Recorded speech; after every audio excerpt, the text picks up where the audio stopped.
In October 2019, Arlington, Texas was chosen to be the home of a new national museum, unlike any other. The National Medal of Honor Museum will be a unique home of military history. The 100,000 square foot museum will house exhibits, archives, and artifacts relating to the 3,500 U.S. troops who have been awarded the medal, the nation's highest honor for valor in combat. The museum will have 31,000 square feet of galleries dedicated to U.S. troops who have received the award. The museum CEO, former Navy SEAL and NASA astronaut Chris Cassidy, said the museum will focus on education as much as preservation. The building will have 5 areas dedicated to Medal of Honor winners from the Army, Marine Corps, Navy, Air Force, and Coast Guard. The main gallery will be located in a central plaza under a 25,000 square foot slab of steel, which will appear to be suspended in midair. It will be supported by 5 pillars. Black Rifle Coffee is a corporate sponsor of the museum, as are the Dallas Cowboys. The museum's board also includes over a dozen major corporations and 6 Medal of Honor recipients, including David Bellavia, Patrick Brady, and Britt Slabinski. Army Staff Sergeant Bellavia was awarded the medal for clearing an entire house by himself on November 10, 2004, as a squad leader in support of Operation Phantom Fury in Fallujah, Iraq. He killed 4 enemy fighters and wounded a 5th in close quarters battle. Army Major General Brady flew and coordinated the evacuation of 51 seriously wounded men during a firefight in Vietnam in January 1968. Slabinski, a Navy SEAL chief and team leader, led a rescue team of SEALs during Operation Anaconda in Afghanistan in March 2002. Slabinski and his team flew to a mountaintop ambush site to rescue Petty Officer First Class Neil Roberts, who had fallen from the back of a helicopter. Slabinski led the team through almost constant combat against an entrenched Taliban force. Along with the board members, former presidents Jimmy Carter, Bill Clinton, George W. Bush, and Barack Obama serve as honorary directors. The museum is expected to open to the public in late 2024. All right. Welcome back. Misfit Nation, the Misfit Nation show. We are a show founded by a veteran and hosted by 2 veterans and a military spouse. Our mission is to get people to tell their stories to the world. If you're an author, share your tips with the Misfit Nation. If you're a musician or an actor, our audience needs to know how they too can get into the business. Coaches, we love our coaches. Come on and share your tips with the Misfit Nation to help them become better versions of themselves. If you are a corporate leader or an entrepreneur, come on and show how you did it and how hard you have fought for success. If you are a veteran, first responder, or Gold Star family, we would love to have you come on and share your story with the Misfit Nation. We always have time for you. If you're feeling down, alone, or starting to see the darkness, Stop. Think about those who are around you. You are not alone. You will be missed. If you feel like your problems will be a burden to those in your inner circle or feel embarrassed, dial 988. If you are a veteran, take option 1. We need you to keep pushing forward. Don't make a permanent solution to a temporary problem. If you are a new listener, welcome to the Misfit Nation show. Be sure to subscribe to our show on your favorite podcast app. Also on our YouTube channel at @the_Misfit Nation. Subscribe and click the bell to keep you up to date on our latest episodes and all of our news. You can also find us on Heroes Media Group and About Face Radio. Now, let's get to the show!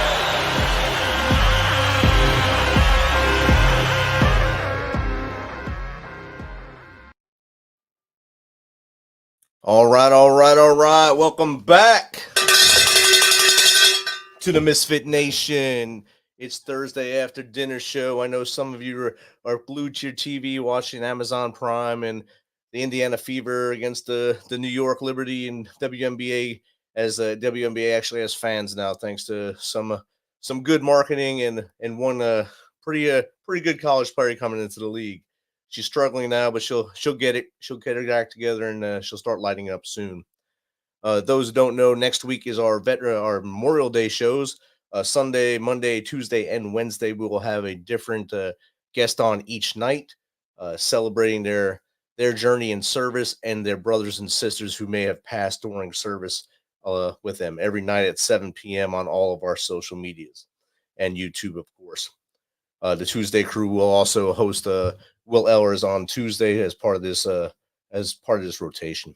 Tonight, we have another great veteran coming on. He was born in Lancaster, California in 1981. After graduating high school in 99, he decided to join the United States Marines. In February 2000, he then deployed to Kuwait, Iraq in 2003 for the initial push. He was honorably discharged in 2004. He then transitioned, like many of us do, and worked in the aerospace industry at Northrop Grumman for almost 15 years before being deemed 100% unemployable by the Veterans Administration. He decided to start podcasting about a year and a half ago now, and has been doing it ever since. So without further ado, let's welcome USMC veteran and host of Everyday a Saturday Marine Veteran Podcast, Brian Roof, to the show. Welcome, Brian. What's going on, brother? How you doing, brother? It's Thank great you for to have having me you on, man. No problem, man. You jumped on the other night. It's like, I know the name, but I couldn't put the two and two together. I thought my TBI was acting up. It's like, who is this dude? I know him. He's talked to me before. I had no idea. And I had to ask Willis, of course, our link in the chain, Willis, and he said, Dad, that's who he is. You need to get him on. And luckily, stars aligned. Guest fell out tonight. You jumped right in. Thanks for stepping on that landmine for us tonight. Hey, absolutely, no problem, man. So, Brian, I gave your two sentence bio that you sent me. Let's expand upon that a little more. Tell us a little more about Brian, from as far back as you want to go to how we got to here, and tell us about Everyday a Saturday Marine Veteran Podcast. All right, yeah, man. So basically, just kind of how you kind of covered it.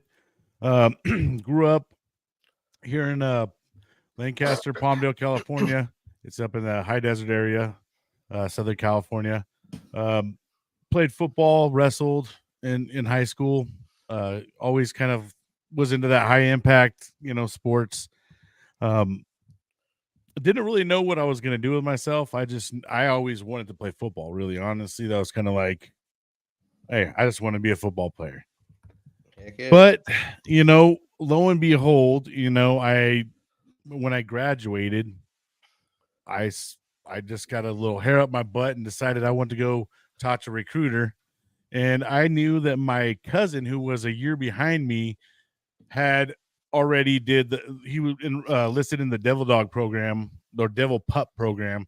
And that's where you can kind of like make a little bit of a commitment to the Marine Corps that you're going to join. And then they kind of run you through a whole thing of, training for a year. So when I knew that, I was like, well, I can't go nothing less than the Marine Corps. And I had already been talking to an Army recruiter, and the dude was kind of really pressuring me and pushing me too much to where he was kind of turning me off. So when it was time for me to seek it out, I called all the different branches, and the Marine Corps decided to answer the call that day. And I was so gung-ho. I went into the recruiting station, and the way my recruiter kind of had put it, he was just like basically making it seem like it was a big camping trip. You could go out, shoot some of my awesome weapons. And, he was saying all the shit that I was just like, that sounds great. And where do I sign? And he, he was like, all right, well, you got to go through MEPS. You got to do all these things. And I was like, all right, cool. I'll go as soon as I can. And so within a couple weeks, he had me up in MEPS. And I went through MEPS and went, down into MCRD, San Diego, and drove in there and was just like in awe when we were going through the gates, and I saw these Marines standing at the gate. They just had this presence, and I'm just like, oh damn! Everybody in the bus is quiet as hell, and as soon as that thing comes to a stop, man, them guys just come on and rip us up, telling us to get off the bus, and I had no clue kind of what I was getting myself into. I didn't really have much time to prep for all this, right? So I watched Full Metal Jacket. you Oh, know, that and that helped was you out. kind of, yeah, that was kind of my like, oh, this is Marine Corps stuff. All right, cool. Well, when you get into it, it's a whole nother ball game. I didn't realize like these dudes march everywhere, right? And like we had to do all this drill. I was like, gosh, damn. Everywhere was drill, drill, drill. Even to the fact that like we even have a competition, and then based on how you guys do on that competition amongst the other platoons is how you end up placing for like a field week. And anyways, like while I was in the receiving area, I was delirious, like probably like day 2, day 3 of us just being up all this time, making us do fire watch. I've never really had like all this sleep deprivation. Well, we're sitting around in circle, and the one guy's just sitting there talking to us. That he's like a receiving gunny, and I start laughing so hard at this one other recruit, man. And I'm trying not to like bust it out, and I'm like, and I let it out and just start dying, right? And that drill instructor just was like, "Hey, what the," to start ripping us up. And he wasn't our real drill instructor. He was just a receiving guy. But that dude let the drill instructors know that I guess I thought I was a funny guy, So when them drill instructors came through and they identified me, man, I tell you, they were on my ass like flies on poop. And these dudes were putting me on the quarter deck every opportunity they could get through boot camp. But anyhow, make it through boot camp. And when I joined so fast, like I didn't even go retake an ASVAB because the ASVAB was good enough to get me going. But they kind of put me on like almost like an open contract, and I had no clue kind of what my job was gonna be. Oh wow. Yeah, so I go through boot camp, and they still right at the end of boot camp when you're getting ready to graduate, you get your orders, right? And it kind of at this moment in time, it tells me that, oh, I'm 3051 supply. And I'm like, I don't know what that is. At least I didn't get cook.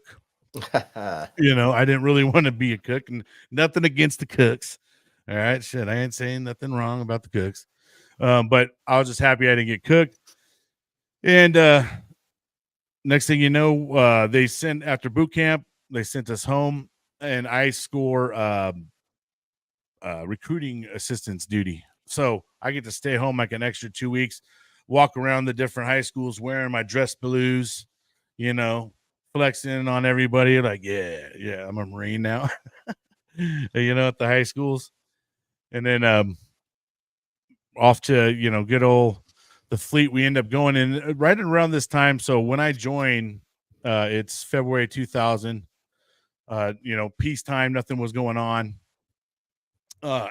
After I go through my MCT, my supply class, they send us out to the fleet. I end up getting orders to Camp Pendleton, Oceanside. And that's where I got lucky enough to be, because otherwise they actually messed my orders up, and it was originally for 29 Palms. Oof. And I showed up there, and the warrant officer told me all my orders were messed up and that they could ship me off to Oceanside if I wanted to go. I was like, hell yeah. It was dead ass summer too. I was like, it was already over 100 degrees over there in 29 Palms. But yeah, man. And then while I'm over, I get to Supply Battalion, 1st FSSG Supply Battalion. That's my first duty station. And when I get there, it's, late 2000. So like probably I would say around June, July, maybe even August, around there. I got there. Everything was going cool. I ended up playing on the Marine Corps football team. Life was pretty normal. And then 2001 happens. 9/11, 2001 happens. And on this day, I happen to have an eye appointment. And so I go up to the optometrist for my eyes. And while I'm sitting in the waiting room, they have the news on. And I just remember watching like the the building got hit by the first one already, and that was what was on. And we're like, damn, that's crazy. I'm thinking, damn, what the hell? Why would a pilot be flying that low and just, run into a building? So he should have been a optometrist. And as we're sitting there watching, the second one hits, boom, and we're like, oh shit, this is not. At this point in time, everybody's like, wow, this is not normal. This is a terrorist attack. Well, I end up going through my whole hello, and I end up going into my whole appointment and going through it. And when I get sent back after my appointment, I go back to my warehouse, and it's dead. No one's there. And there's a sergeant there, and he's like, hey, Roof, you need to go back to your room. We're doing junk on a bunk, which means we pull all of our gear out. We put it on. He's like, the base is currently shut down. He's like, you need to tell your family you're likely going to be shipping out. I'm like, what? Like, I left to this appointment. Everything was normal, man. Come back to like, you're getting ready to be deployed. And I'm like, dude, that's crazy. So go back to the rooms. We do our JOBs. And of course, nothing happens. We don't get deployed right off rip. Then rolls around 2002, December of 2002. I get orders that I'm deploying to Kuwait in January 15th of 2003. And I'm like, wow, all right, and this is for real. And we already had a couple other Marines that had to go because we were the early party. We were basically, they needed Marines and other people to go over there to set up camp. So when everybody else was over there, it would already be pretty much, already stood up for them all. So, man, when you get those letters and you're deploying, it runs a whole gamut through your head of like, wow, this is real. Yeah. All this training we've all been doing all our life, our careers, in the military is now getting put into test, and we're going to be seeing some live stuff. And it just, at that point in time, I start I'm like, all right, make plans with family, go see my family, go do hang out with my friends. I had about 3 weeks or 2 weeks of time kind of before I got to deploy. And dumbass me, dude, I get a tattoo the night I'm freaking going to fly out. I get a tattoo and I like a fool. So I have to heal over in the Middle East and the sand and all that crap with this fresh tattoo. So anyhow, I'm taking us on the wrong route, I guess here. But when I deploy, we go over to Frankfurt, Germany is where they have us go. And when we get to Frankfurt, Germany, it was literally supposed to be a quick layover, but they had found out there was issues with the landing gear. So they're like, all right, well, now we got to put all these Marines into the hotels. So that's what they did. They threw 300 Marines into hotels, and some Marines had to go they had to go to the lock all the rifles up and all that stuff. And the rest, we all go back to the hotel, and they're like, all right, none of you guys are not allowed to leave this hotel. Well, can't tell Marines that. Yeah. So, well, yeah, exactly. And then so we all go down to, they had a bar there, and everybody starts drinking and getting plastered. Well, one of the staff NCOs is like, hey, man, I'm going to send you with a couple ATM cards. You're going to run out to the go ATM. You guys are going to get some money and come back. And we're like, what? So, we go and get money, and we come back, man. And I tell you what, that place turned into a wild party to the point where, people were obliterated, drunk. We had to be in formation at 03 to get on the flight. People were being carried out to the formation. I mean, guys were just like stumbling. We had PFCs throwing up, passed out. It was just a bad situation. The colonel was just livid while everybody's in formation because people were falling out, and they're like, "Hey, go put him on the curb." What the no, man. So anyhow, we get on the bus, go back to the airport. We all we're dead tired, man. We sleep the whole time, and we wake up and we're getting on the plane, and we all fall asleep again on the plane. And as we're in the air, they're telling us that we need to prepare for an emergency landing, and that we need to put tuck our hands behind our head, and all this stuff. And we're like, what? And we didn't even, it felt like we were flying forever, bro, but we literally just took off. So we ended up having to come back and land again. They had us in Germany again. Well, that second night, they were like, everybody goes to their room immediately. And I got dubbed on the go put all the weapons up again, and I was like, I got voluntold, hey, you need to go to, put all the weapons.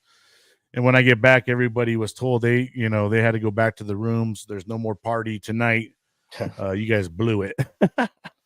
So anyhow, man, we end up getting back on the plane. We arrive in Kuwait, and what an interesting, we land at an airport in Kuwait. They put us on some bus, and the bus is covered. We can't see out the windows. It's just completely covered, and they just drive us, and we don't know, for how long. A lot of us are passed out again because we're still hungover from that one night. And finally we get to a place called Camp Commando in Kuwait. And when I get there, there's nothing there really at this point in time. A couple tents are put up. But as I'm there, part of our job was to offload the big old 20-footers and the 40-footer containers that were coming over, as well as all the different vehicles. We had to take all the vehicles, line them up for all the different units, so that the units could come pick them up when they were ready to go. And then after that, I think I was there for about a good solid 2 weeks, just working my tail off, building up the camp, offloading ships, standing guard, all that stuff. And then my unit finally got up there. And then March 8th, man, I'll never forget the day. Just had gotten off the phone, and I'm walking through, and just hear this boom, and it's just a huge explosion. And we just start all running. We had spent a lot of time out there building up this whole bunker, scud bunker as well. So once we heard the missile hit and stuff, we all just fucking grabbed our shit and started running. No alarms had went off or anything at that point in time until about a few minutes after impact of this missile. So after that, we're like, oh shit, man, these dudes know where we're at now.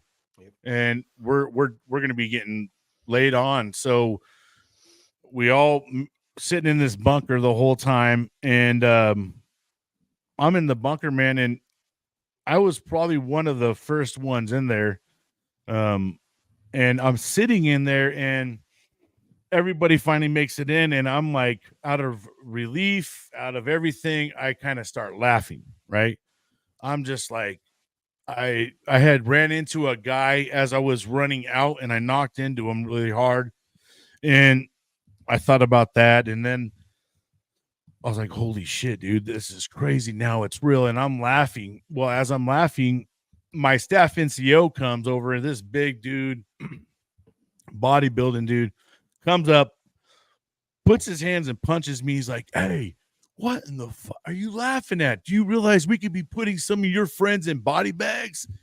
Because at this point in time, we had no clue where the missile had hit, right? We just knew that there was impact. It was hella close because we felt that through our bodies, and you could feel the ripple in the ground, all that.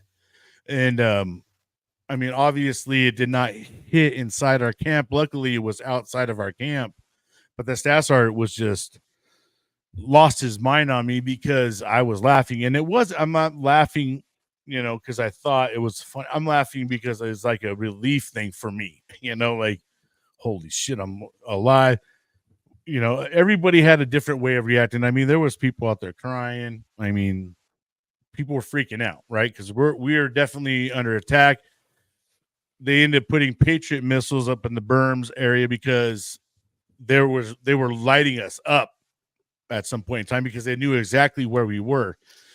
We had been there for a while, and this was a Kuwaiti military base that was taken over in the Desert Storm era. So these guys already knew where this place was.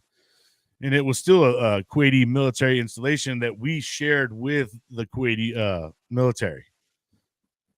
So, man, I would say the first month after about March 8th, we were constantly running to a Scud bunker. The first couple of nights, we ended up sleeping in the Scud bunker because they were just sending so much at us, and it were the Scud alarms just were like constantly going over and over and over. So we were like, fuck this. We're just going to sleep in this. We're just going to sleep in this thing, So ultimately, that's what we did for a couple nights. And then, yeah, man, I mean, that was quite the trip of being like a sitting duck over there. We ended up setting up a supply point from Kuwait into Iraq, and we would push forward and supply the forward Marines.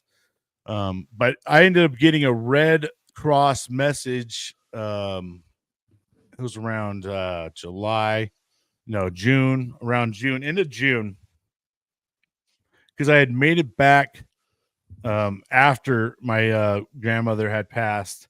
So I didn't make it in time, but they had sent a Red Cross message that my grandmother was passing, and they really wanted me to come home. And so my unit went ahead and okayed it, allowed me to go home on the Red Cross message. Like I said, I didn't really make it home in time. But then I was pretty much on a short term where I had to make a decision on either re-upping and doing another 4 or getting out, because I was pretty much right around that time. My EAS was going to be February of 2004, but if you save up enough time, which I did in the Marine Corps, you can get as early as I think 62 or 63 days of terminal leave. And of course, like I said, because me being deployed, I had plenty of times on the book. Yeah. They didn't allow us to take a lot of vacation days, so to speak. Well, we talked in the green room earlier about how hot it is in the desert, and then you almost had that same experience going to 29 Palms. So that's a blessing and a curse that you didn't get to go there, because you probably would have climatized a lot quicker to get ready over there. Well, crazy enough, bro, I live in the high desert. So in the California where I live, we reach over 100 degrees easily. So that's why me going to 29 Palms, I was like, gosh dang, it's not going to be much of a difference from where I live. But do I want to train in that kind of stuff? No, but yeah, I mean, climatized, it would have been a lot better, because let me tell you, bro, I think on record, I think we had the hottest day was about 136 degrees. And even at nighttime, it would be over 100 degrees, and we would be sitting there pouring hot water on our bodies as we're trying to sleep. And the sandstorms over there were absolutely crazy. To experience those, you see them on the movies and stuff, but to be a part of it for real is kind of crazy, where you could kind of see the thing coming. And then when that thing comes through, the visibility is absolutely almost zero, and you got to try to hold things down and stuff. It's crazy how the winds, the sandstorms are over there. But they definitely are. They're worse than, I guess they're dry hurricanes. So yeah, I mean, gosh damn, it's a no wonder why a lot of those guys, like I said, are pretty pissed off in that region, because it is not a great place to live, man. I mean, it is no vacation. that I would ever want to sign up for ever again. I definitely wouldn't wish that on my worst enemy to Right. to hang out there and live there for their life. I'd rather them, maybe try to make a better part of their life and become successful. And you get to see the worst in man when you go to war. Of course, you also get to see some of the best things, like that staff sergeant telling you that you might have dead Marines, you might have some brothers getting put in body bags, even though he was being a little, I guess, over dramatic at the time, but he didn't know and you didn't know either. So he was trying to Right. put that into your head. So Yep. it's good that he did that. I want to go all the way back to when you went to basic and you were Private Joker basically from since Full Metal Jacket was Yeah, your yeah, movie. kind of was, man, actually. Did they call you that, or did they give you a name in boot camp? No, I mean, with my last name being Roof, it was already rough. Just to begin with, because and dude, another thing is I had gotten this tattoo. It was a bulldog. And this was me. I didn't even know I was going to go in the Marine Corps. My high school was Highland Bulldogs, and like we did good at football. So Bulldogs got this bulldog tattoo. So I ended up going in the Marine Corps, and they see that I got this devil dog looking tattoo already on my arm. I mean, that's another thing. I'm telling you, man, when I was in boot camp, bro, there was one drill instructor in particular. That guy, I couldn't do anything right at all. I mean, I could be the fastest dude, and he would say I was the slowest. And he just would take every opportunity he could get to smoke me. I mean, and I, like I said, I think that the seed got planted early in his brain. Like, this guy thinks he's funny. Yeah, they talk about it. They put your name down on the list, and they probably drew a picture of you on the wall in their gunny's office. This is the one we're going after for the whole term. If we break him, we break him. If we don't, then he's going to be a good Marine. Well, that's just the thing. I think that a big part of building up the Marines is breaking their what they think they are, right? Like if you think you're some badass, they're going to break that. They're going to take that chip off your shoulder, so to speak, and they're going to level that. And they're going to build you up to what they want you to be, right? Like their level of cockiness. Yeah. It depends on the crayons they're feeding you in the morning and how they stir it up. I know Willis. Right, man. I think Willis's favorite is red. What's your favorite? I love green, and Green, that's just because green hits different, bro. You know what I mean? That's just the way I look at it. It sure does. You're the first person I ever had say green, so that's awesome. My first green crayon eater. Awesome. And we also talked earlier about being that sitting duck, being the supply at that depot or that large base where you guys usually would sit, especially being at the MEF level, because you're pushing down to first MARDIV, second MARDIV, probably three. I think all three were there. First, second, and third, I think, were in the initial push. So you're probably pushing all three of them as they went up. And you might not think it was a big deal for what you were doing there. One, you're sitting duck, and then two, you got to get all them beans and bullets forward. Oh yeah. So that's a job that a lot of people, we laugh at supply. We get angry with them because they want the eraser back for a pencil before they give you a pencil, or their toilet paper roll before they give you more toilet paper. But it's an essential part of our jobs or of our mission to have you guys send us stuff. Well, and let me tell you, bro, while we were over there, one story that particularly that will always ring in my head, and this is just, being a support unit, you're gonna take the brunt of it all. Right. But when the war started, and this was right around when we made the push, we were past the berm. We have ground units over there now fighting, and this captain comes back, and he looks fucking just distressed, and he is just livid, and he's pacing and going crazy, and get over to go see what's going on, and he's just like, you guys, if you guys would have got a plate over here, my lieutenant would have been alive right now, and just blaming us for some shit that we had nothing to do with. Did we get plates? Yes, but that had nothing to do with us getting that shipment, right? Like we were getting stuff very slow. You got to imagine we're getting all these stuff over here by container. We're not in the same region as the U.S. We're not just driving over vehicles like, oh yeah, you know, these things got to be shipped, man. They got to be over there and let me tell you, man, we took the brunt of it, and I'll never forget it because that guy made me feel like it was my fault completely, right? Like he really shit on us, like, and it was horrible because we're learning that we lost a guy too, right? And then that just like, gosh damn. And then you start hearing about more stories coming down the wire about this guy, about this person, and then like, and that's the thing, everybody, we're like the face of it all because we're the front guys, so we keep seeing all these guys coming up, and some guys shit got burnt up, and now they need new camis, or you know, these guys lost this, so we got to go over to this camp to go get that. I mean, it was crazy, bro. Like we had a lot of like sleepless nights, right, where we were just up going to this camp to grab this material for these Marines, or even there was times we had to supply some of the Army guys because shit started getting low on material or low on supply. We had to do what we had to do.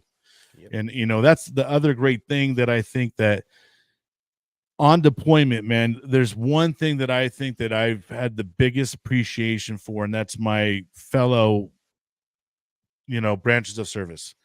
All my brothers and sisters from all branches of service, and how we work together, how we were able to come together and make missions happen and do great things and just be cohesive when we needed to, right? I mean, yeah, there was some competition on the basketball courts and stuff during some times, but you know, but we had there was a lot of respect there. And I think a lot of people gained a lot of respect for just different MOSs in general too, right? Because you get to see everybody in action when you're deployed. It's a different thing when you're in the rear and with the gear, so to speak, and you know, there's no you know, you're at peacetime. But when you're deployed, man, and you're in the forward movement, different world. You know, when I was like I told you, I went to Ramadi fell into their first Mardiv, and General Mattis, one of probably the best leaders I ever got to work under. And on April 6th of 2004, yeah, we were in the fight for Ramadi, and the Marines had got ambushed. 2-4 Marines, Magnificent Bastards, Joker Company and Porcupine Company, both got ambushed at the same time. We just happened to be down there. We weren't going to leave them alone down there. So we just tried to get more reinforcements out there, but we went right into the fight to help them and try to get their people out. And we didn't care if they had USMC on their camis. We cared that they were US and are our dudes. We had to get in there. We fought all day. It was probably a 13-hour fight. I went black on ammo twice that day, trying to get in and out of those streets and fight with my brothers. And then 4 days later, we did it again on Route Apple with Joker Company again, just to weed all those dudes out. And those were probably the worst days and the best days of my battles in Ramadi. Yeah, man. You know, it's amazing how that whole situation brought everybody closer. Like, right. I just had one of my good buddies on one of my shows that I, you know, was in my unit. And that's one thing we talked about, how different things changed from when we were peacetime and doing things, and then all of a sudden we deployed, and then we all had to end up kind of becoming way closer and being way more friendly with each other. As before, it wasn't like, sometimes it was a little bit more standoffish with certain individuals. It became more family, right? Like right. When we deployed, and I'll never forget how beautiful that looked. Seeing all the different branches, and even the UK guys, the Royal Marines, the Army, the British Army, all those guys.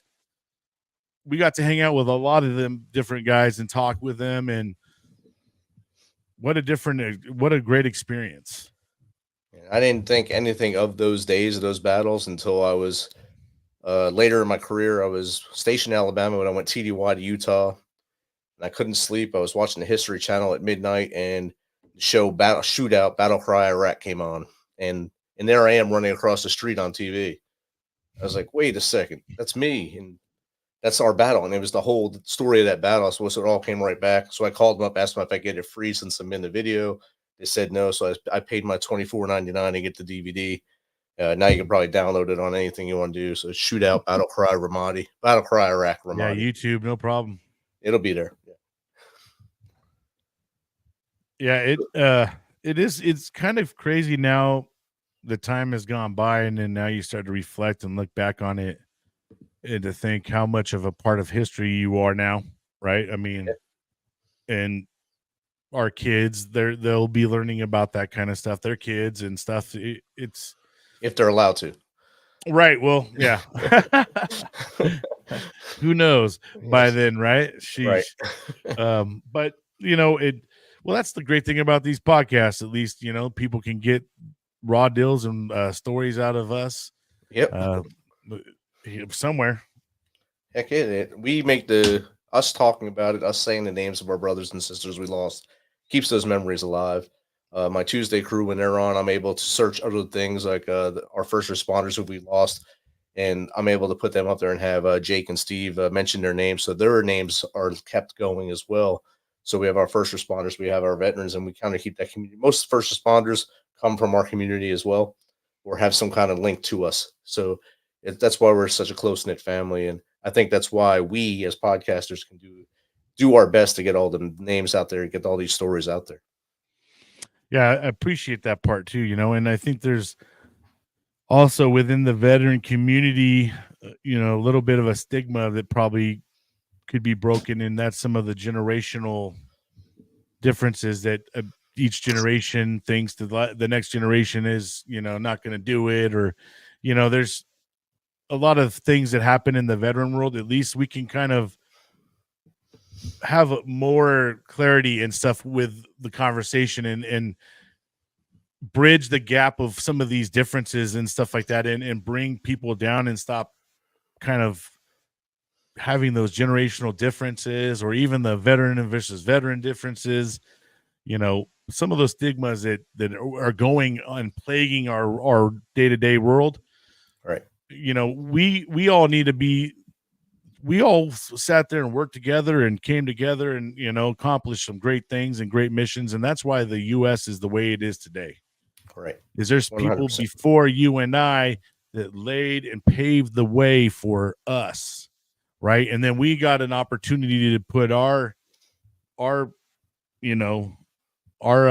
of history, I guess you want to say, in there as well. Our chapter. We put our chapter in there. I mean, if it We wasn't got to for put a stamp on it. I mean, thank God we don't fight the way our ancestors did it in a Civil War and a Revolutionary War, standing in line with muskets and pointing at each other and hoping we're not the one that gets hit.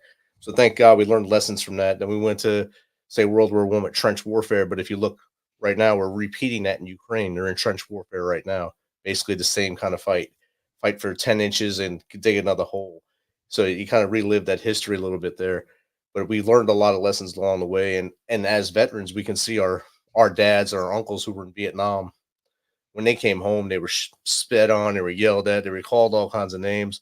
And most of them were too proud to go get help at the VA. And if they were told something wasn't wrong with them, they said, okay, nothing's wrong with me, I'm going to go to work. And that system finally broke when probably 2004 or 5, I think, because of all their pushing and their fight and stuff to help us. And now we got to keep that fight alive for the future generation. Right. And not only that, but you got to figure too, our country goes through waves of peacetime, and then you have combat time, and there's a fallout, right, from that moment of when there's combat, because people, and now we're, like you said, bro, it's starting to be more awareness towards it. Yep. That, wow, a dramatic situation creates some kind of post-traumatic stress for people. And it doesn't have to be war, bro. It could be, I mean, there's people that have training accidents that have left them with, there's people that have been assaulted. Right. There's just different cases. And now we're at a level that we're getting more educated with it, and at least we can start bringing out the level of what people used to be uncomfortable to talk about. We can make it more comfortable for them to talk about, so that way we can get to more of the root of the problem, right? And stop trying to mask it and say, take this pill, take that pill, let's give you another pill, right? Like, I'm sorry, but I don't think, there's a reason why we don't have pills all the time. Like, our body's not meant for all this stuff, right? So I think that where they got to do better, and this is just my opinion, when it comes to the military, and maybe they are doing better, but I could tell you when I got out, it was early 2004. They did, and I had already went through combat. They did not put me through any kind of training when I got out, telling me what PTSD was, that you might experience things, So for a while there, I didn't think anything was wrong with me, right? Or, whatever. And then I started talking to other people, and they're like, "Yeah, bro, that's PTSD. I got that too." I'm like, "Okay, well, all right." But see, we didn't know anything about these kind of things. So when people are going to separate, I think they need to do a better job at bringing, like, you created a warrior, a killer, someone who's trained to go and kill. Now they got to go into the civilian world and go get normal jobs where killing is not part of the resume. That's not going to help you on most of your resumes saying you know how to kill someone. Depends on what job you're looking for. Yeah. I think your the percentage of your jobs might go low on that, right? It might not be in the United States, that job, but you probably find something. Sure. You'll be wearing a different uniform, but it's a little weird that way. And you said the pill thing, and that's something that really I harp on that as well. When I first got out, and they do actually talk about PTSD a lot more because there were so many people that had issues in the 22 a day or 44 a day, depending on how you look at the statistics. And they actually addressed it a lot more. When I first came back in 2004 from that deployment, they told us we couldn't have PTSD because it was too soon after the events. So we all just went on our way, went back to work, did our jobs, go get our little MRE and go to work. That's all you got to do. And it wasn't until 2015 or 2011, after my third combat tour, I went to the doc and said, "Look, man, something's wrong with me. I need help." And he told me, "You're a Sergeant First Class. Go back to work." I said, "All right." I went back to work. 2015, I got out. 2016, I finally went to a real doctor and got help. But now they take care of them. Yeah, it's just a shame that, like, how many people have had to go through so much too, right? Before to be heard or even to be taken, I still think there's still a little bit of a struggle out there with it, right? And I think that they're doing better with things, but we still have a lot of issues. Obviously, the number is still not good for veterans that decide to take their lives. Even first responders as well. We don't even talk about them as much, but both those statistics are really high, right? Yes. And we got to start getting down to the root of it. And a lot of people don't. Some of these guys that do it smile every single day. Yep. And and on the brave face. Yeah, and they you can't tell, right? It's the silent wounds that we don't see sometimes to get these people. But how do we as a society, how do we as someone embrace that and try to get down to those silent wounds, right? Without pushing someone too far as well, right? Because there's times where someone just don't want to even acknowledge their silent wounds. 100%. Yep. And it's something they got to be ready for, because you could push it on everybody all they want, but they're the ones that got to reveal those wounds. You can try to go search for them all you want, but they're the ones that got to ultimately reveal that. 100%. It's like the old saying: you can lead a horse to water, but you can't make him drink.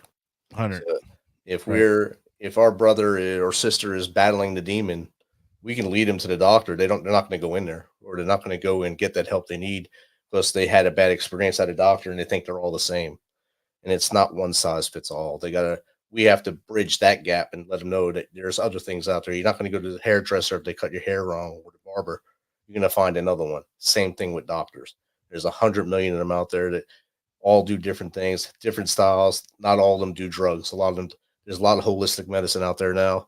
Go for what helps you and get the right help. Yep, 100%.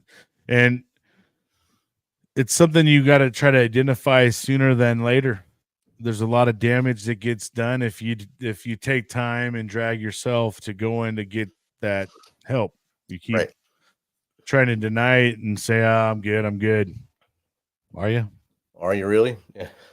You're only good until you're not, right? And then it takes a bad moment or a series of events to go down, and you can really end up in a bad spot if you're not have a clear mind, don't have a clear mindset already. Definitely. You know. All right, I'm going to take us from this downward turn we went on and bring us back up a little bit. Tell us about Every Day is Saturday, the Marine Veteran Podcast. All right, so yeah, man. After a couple years of basically, not really working anymore, I was 100% unemployable. So I've been that since 2018. Kind of took me a little time to kind of find myself. And one day, honestly, in January, just like when I joined the Marine Corps, man, I just decided, hey, I feel like I'm going to start a podcast. Well, you don't know shit about podcasting, bro. But I'm like, all right, I'm going to go try this. So I started looking into YouTube videos and things like that and saw like, what does it take? Right. And so I picked up my cell phone. I had my gaming headset with a microphone on it and started in audio January 9th of 2023. And the way I was looking at it, I was like, you know what? I'm just going to go ahead and tell my story, like about how I grew up, how I joined the Marines, and kind of, what I've done here, but a little bit more extended version. And then once I started getting into it, man, I was like, I like this. Maybe I'll start bringing people on and they can tell their stories.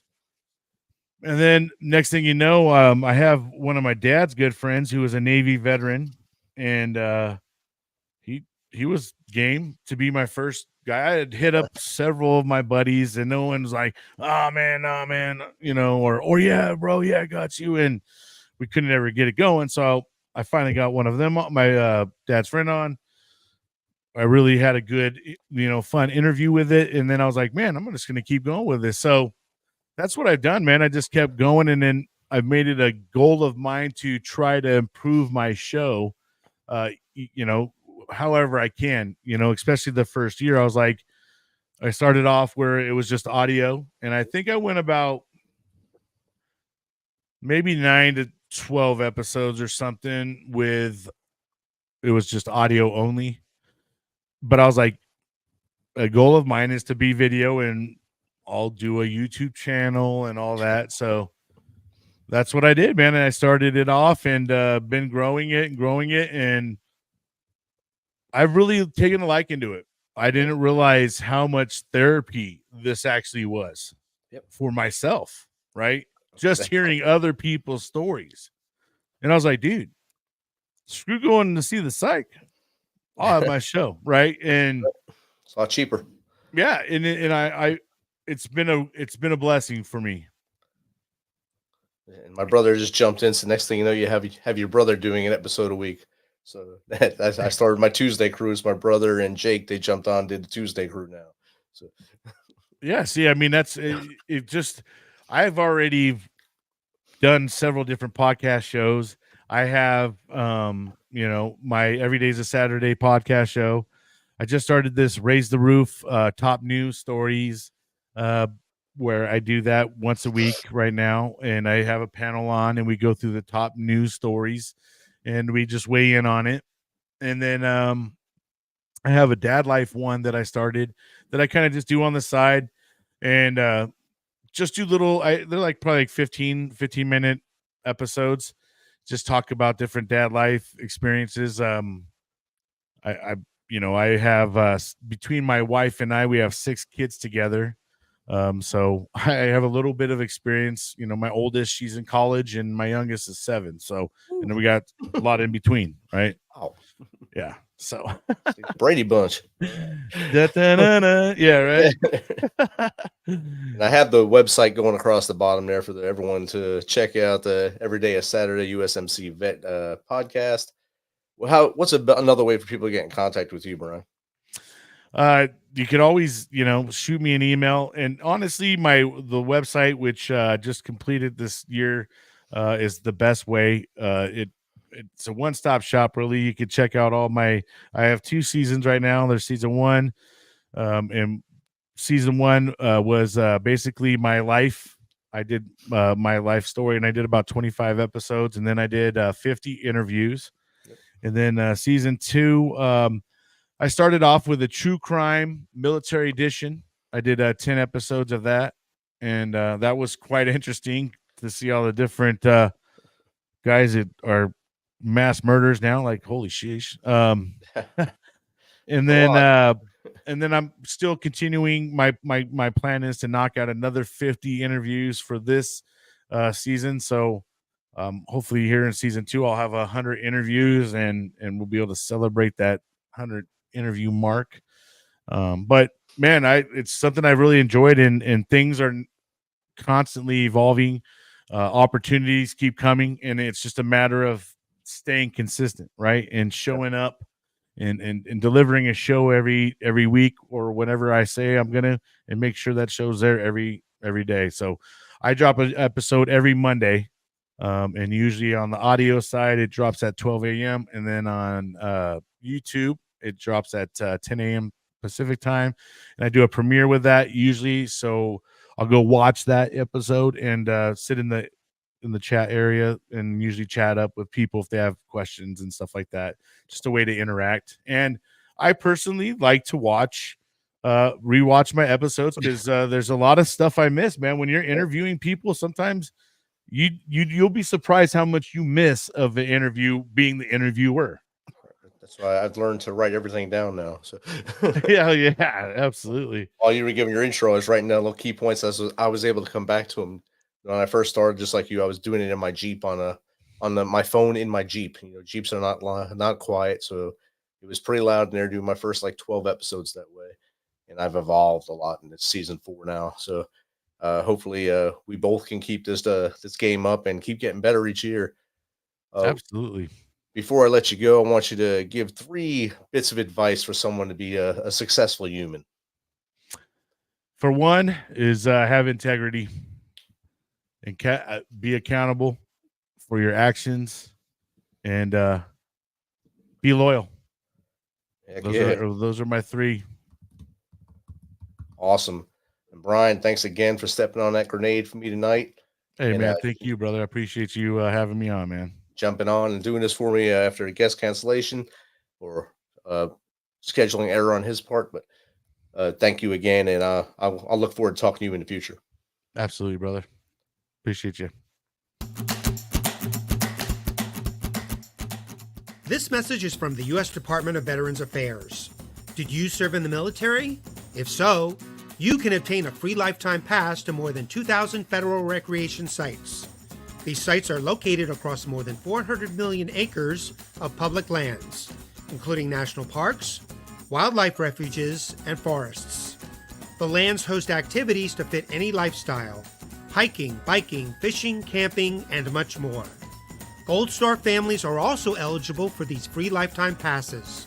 Plus, they cover entrance fees for a driver and all passengers in a car, or up to 3 additional adults at sites that charge per person. Obtaining one is easy. Just go to the National Park Service website, nps.gov, or the National Park Service app.